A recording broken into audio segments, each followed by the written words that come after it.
Welcome back, friends! In part 2 of Andy's sit down with Mike Larson, we're moving from Beaver Creek to Vail. We learn all about how the iconic back bowls were discovered and how a trip to Sweden was instrumental in bringing innovative technology to the chairlift and gondola system that we know today. Stay tuned. Okay, we are here with Mike Larson, part 2, Vail. We're going to backtrack a little bit now with Vail. And just for those that are listening, a little bit of quick history. I'm not a historian. I was a twinkle in my parents' eyes when Vail got started in the vision of 61. And then I know you were still a young lad at the time when this was all happening. You came in the mid-70s. Talk about what the knowledge that you know of when Vail opened in 62, December of 62, is that what it was? Well, Earl Eaton and Pete Seibert had done their homework, found a great mountain. The back bowls was the deciding factor for what to open. And they worked hard without a lot of resources to get the mountain started. They were able to get the first gondola in the U.S. Installed. In Lion's Head. Okay. Vail Village. Okay. And where would that location? It went from Vail Village. Yep, up to the gondola building and where Christie's is now, Mid-Vail. Yeah, because that's changed now from what was the gondola, and we'll go through that story of the base is a little different, but the basic the alignment was the same. Okay. And then chair 4, the Mid-Vail chair. Yeah. An older fixed grip chair, and chair 5 in the back bowls. So they opened with one of the largest ski areas in the U.S. for sure, and one of the single operated larger areas in the world at that point in time. So it was a great vision, and a lot of people involved. Fitzhugh Scott, the architect, and Pete Seibert again, always with everything. Yeah. The Vail Golf Course was a part of the vision right to begin with. Yeah. I did start coming skiing here at opening year, but was not involved with the company, of course, because I was, I think, 12 or 13. So didn't they have a little slow start as well on the opening of that? Well, supposedly the story is that they had the Ute Indians come and do a snow dance for them. Again, there was never any snowmaking as part of a major resort at that point in time. So you had to rely on all natural snow, and that was iffy. It still is. So, yeah, thankfully the Utes came and helped out and got some snow that following week, and they were able to open. So then you came, what, in 75 or 76? No, in 73 on patrol. Oh, yeah, that was the part-time. You moved to I went down pretty much full-time to Beaver Creek in 76, so that was what was going on there with construction there. But we opened Beaver Creek, again, 6 slower fixed grip chairs that were the state of the art at that time.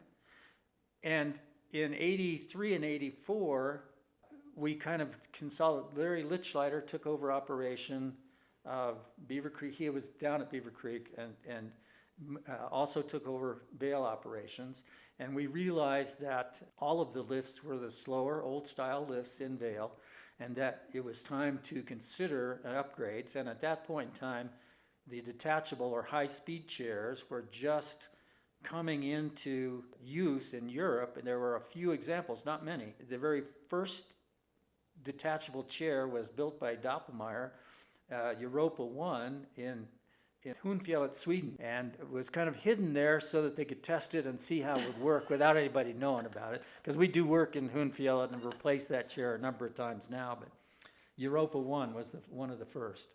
We realized that the detachable technology was interesting and probably the wave of the future, and a number of trips were scheduled with George Gillette, and George wasn't quite involved. It was Harry. It was Harry Frampton, yeah. That the two of you decided. Dave Larson, I think Paul Testweed was involved. We went to visit Gestad and some other European areas that had versions of high-speed chairs and tried them out. And all the technical and operations people were saying, oh, they're okay, they're nice, but nothing spectacular. But Harry Frampton rode one for the first time, and what happens with the chair, as you all know, is that it loads slowly, then goes at twice the speed of a regular chair, so it loads comfortably, and then goes to the top of the mountain twice as fast. So it's the best of both worlds. And Harry just said, no, this is the future of the business, and this is what we need to do. So. And he wasn't a big skier back then, was he? No, I think that's what made him understand, because it was more comfortable for beginners and intermediates to load the chair, and it was very convenient to ride it up, and it got people to the top of the mountain much faster. Now, that had some impacts on things later on in ski area design, because you end up putting twice as many people on the runs at one time also. So it was an interesting challenge. And we began the design process internally to decide how many lifts we could buy and where they should go. There was a lot of discussion between management, upper management, on what the best expenditure of money was. But we did put together a 4-lift package with Doppelmayr at that time. And they wanted to make a statement with the new lift technology. And they worked with us quite hard to do a new lift from the village to replace the gondola, the old gondola in the village, and Chair 4, Chair 11 as a detachable, and Chair 3. That's the 4-lift package that was eventually decided on. Chair 3, because it was so short, we did a fixed grip. That was a mistake. Should have done a detachable anyway, but that didn't happen at the time. So we spent a year getting those new lifts in. I think, what year did we open then? 85 with those? Yeah, it was mid-'80s, because I remember I was here. It was towards the beginning when I was here, and again, I really wasn't a skier back then. That was the Vistabahn with that bubble, right? So that's a whole story in itself, right? Of how, didn't you help with that design or come up with that? When we were looking at detachable high-speed chairs, a number of them had like metal covers with little glass windows in them that were very constrained and felt strange. And we were trying to come up with a concept because of the gondola or the Vistabahn length. It needed to potentially be covered because you're exposed for 9 minutes going up to the top. We thought that maybe a cover, and Doppelmayr had some tentative designs in mind. Paul Testweed and I stayed longer after that trip and went to the Doppelmayr factory to work with the guys, and came up with a design, the bubble that was built for the Vistabahn, that was incorporated into Doppelmayr designs for a long time to come, still available on lifts. So just so people that don't know, you would bring that bubble over. It was a plastic bubble that it helped shield you against the wind, and you could still see out of it. It was a big deal at the time. It was a big deal at the time. It was more comfortable than gondolas, and it did what we hoped it would, make the ride comfortable for people going up the mountain. Yeah, people like me who really didn't ski much, and I needed as much comfort as I could get to get me on the mountain. There wasn't always a great reservoir of cash to pull from, so cost on lift equipment and stuff was a big consideration, and a full gondola was out of the reach at that point in time. And also, that's a great point, because back then, we're talking, it was a private company. It was Vail Associates and not Vail Resorts. Right. Vail Resorts didn't turn public until later. And then there was the in-between with the Vail Associates, and then we had Buying George. resorts. And then you had George Gillette, right. who then bought the company, and then he sold the company. Well, George was involved, just after I think that when we installed the lifts, George was involved. Yeah. Always being the guest services person that he is. He was known for that. Yeah. I think helped launch the new equipment effectively too. Yeah. So. So now, okay, we've got the Vistabahn, the high-speed detachable. Well, then things began to evolve. After in '86, I believe that's when we opened the Vail with the new stuff. And then we began to replace things at Beaver Creek and go back and forth all the time trying to upgrade all of the lifts. A real challenge to try to get everything replaced with new equipment on both mountains. Right. And then back to your point, okay, then you have the next sequence of having the high speed, which then brings more people to the mountain. And then we get into potential expansion. Well, what we found out was that when you deliver people to the mountain faster at higher volumes, higher capacity, you need more terrain. And what we always tried to work at Vail Resorts was balancing the terrain and skiable area with the lift capacity. And it's a fine balancing act to not overlift a certain amount of terrain.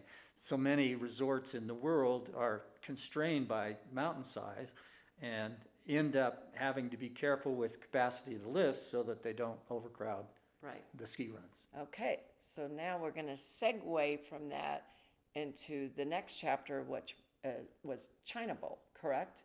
Well, we were looking at China Bowl. Patrol had been doing avalanche control back there to see how it would work. I do remember one time, when I first came here on ski patrol, we blasted the cornice on China Bowl, and chunks of snow the size of railroad cars rolled down into the drainage. I mean, we were all roped off, and the cornice would form before it was groomed or people skied it much. The cornice would form 20 to 30 feet high and deep, and if you blasted it in the spring, the whole thing would let loose. So it was a pretty dramatic situation that we knew that it would be much more controllable if we did it all the time, and that if it was skied, it would be very different. But it was, I know I opened my eyes the first time I saw that happen in China Bowl. Right. But then we spent, as we got things improved on Vail Mountain with a number of other lifts, Game Creek, the gondola in Lion's Head was replaced, and all lifts were pretty much brought up to speed, modernized. Then we were looking at, again, the real secret. Vail had always had the back bowls. How could you effectively lift serve back bowls and get that open feeling with a new terrain? And it became what a luxury to have China Bowl available to look at and to service. And then having 2 elk up there. It was there were traditional Indian camps on the back bowl areas from the beginning that they used in the summertime again for hunting camps, and so it seemed appropriate to bring the Ute chiefs back, and they were nice enough to do that, and did a nice ceremony at the opening of the 2 elk, which is amazing. So, any thoughts with China Bowl when you were helping with that expansion? Any stories of how you came up together with Vail Resorts of how that expansion looked like, of going over even further? Well, again, we were able to spend time in snowcats in the wintertime before any lifts were in there, and to ski the terrain and to get to know it better. And it was a great opportunity to open China Bowl, Siberia, Outer Mongolia, all together. Again, we were trying to provide more terrain for people to ski than the lift capacity could provide. So we were trying to be very efficient with lifts and very generous with the amount of terrain served. We were thinking about another lift to the top in Siberia at the time, and the Forest Service was hesitant to do that because of the East Vail chutes and the direct access if we'd gone up higher onto the China Wall for the public going out into areas that potentially were unmanaged and open areas, but could have avalanche exposure. So they restricted us to a surface lift, an old style. This was Dave Larson, I believe, coined the phrase the dead cow drag as for the name of the little surface lift that we put out in Outer Mongolia area. So, which is the platter? Is that the platter area? Yeah. So the little platters that you pull? I think they're planning another lift in there at this point. Yeah, I know, but up to now, it's been that platter, which is a great little, it's a great little bonus on the right day. It's a unique experience, Yes, I guess, yes. would be the way to put it, Yes, yeah. that's right. Not for every day. You have to have the right conditions in that area to go over there, but special when it is. Okay, so we have all the China Bowl and that expansion, and then fast forward to Blue Sky Basin. Well, it was interesting, the China Bowl area expansion was in the original permit. That was in the view of Oh, it Pete was? Seibert Okay. in the Good. beginning. Wow. And amazing foresight and amazing cooperation is the right word for the Forest Service. They were really trying to help. The ski business was not big, not real successful, and they thought, as a public steward of the land, that it would be a good use of certain areas, and had made the commitment to do the best job possible in that land. And that's how they got into the permit to begin study in the beginning. And China Bowl worked, I think, successfully for the guest. And we understood that we were out of terrain in that permit area, and that if we were going to do something, we'd need the next category. We referred to it as Category 3 for about 6 years before it was named. Oh, the yeah, Blue I Sky do Basin. remember that. They Yeah. called it wasn't it Cat 3? And it was under study and being presented to the Forest Service for consideration, and there were lots of different things to understand about that. The time for evacuation, for instance, to get somebody back if they were injured there, how you could use the lifts to do that, making it safe and convenient for people. But with the new high-speed technology, you could get to Blue Sky faster than you used to be able to get to the back bowls. So, it was a crazy. change in perception for the ski area. And then we did snowcat tours again, public snowcat tours, for 5 or 6 years before we opened. Like 1 or 2 tours a week, something like that, and So when you gave those snowcat tours to the public going back there, what was that intention? Just to get feedback, or what was that? Or just providing another service before understanding? Well, it does take a while to get to know an area well enough to begin a plan, and where should you do clearing, what works naturally, how much, if you have to do groundwork, what the wetlands impacts are. There were big wetlands impacts being considered, although we were able to avoid almost every single one of those wetland impacts with the formation. The bridges systems and stuff spanned, and no fill was done in those areas. Construction techniques, as dictated by the Forest Service for environmental reasons, had changed dramatically. And Cat 3 was all done with the latest technology in mind. So placement of the 2-elk lift and the ridgeline lift were affected to avoid impacts to wetlands.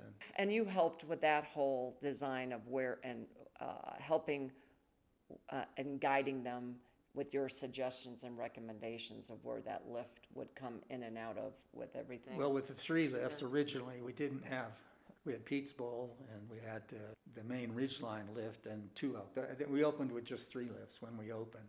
And we ended up opening in 2000 with the Blue Sky opening. Then you worked for them until 2000. I did, yep. And then, which is so interesting, and this is where I'd like to share with people, that this is a whole nother kind of business territory. People were reaching out, my understanding, right, from other ski mountains because of what Vail has done in the design and forward thinking.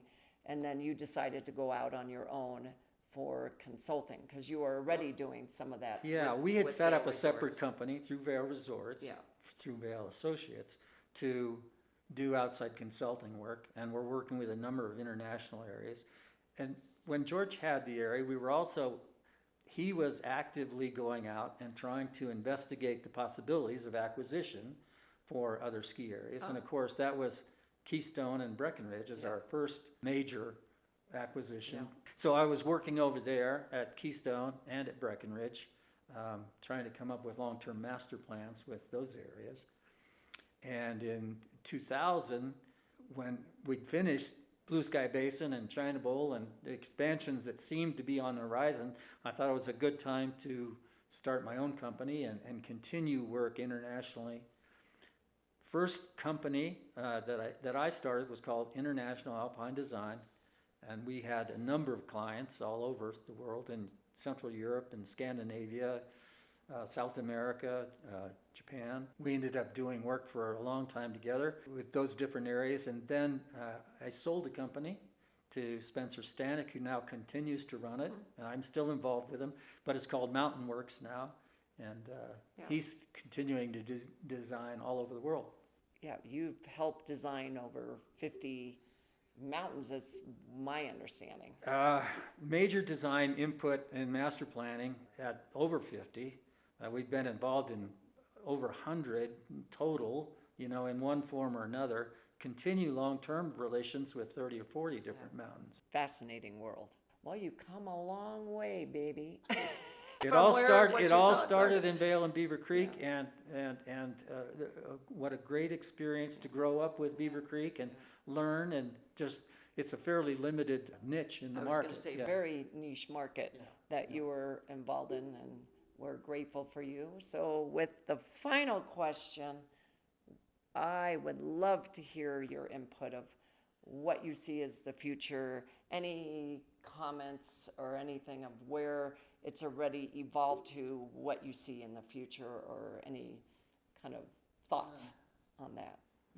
The primary thing we do now is integration of real estate with ski areas, which has been the focus since, Bachelor Gulch and Beaver Creek as the models. What I see is hopefully that the ski area business can remain a very strong resort concept that is different than urban design.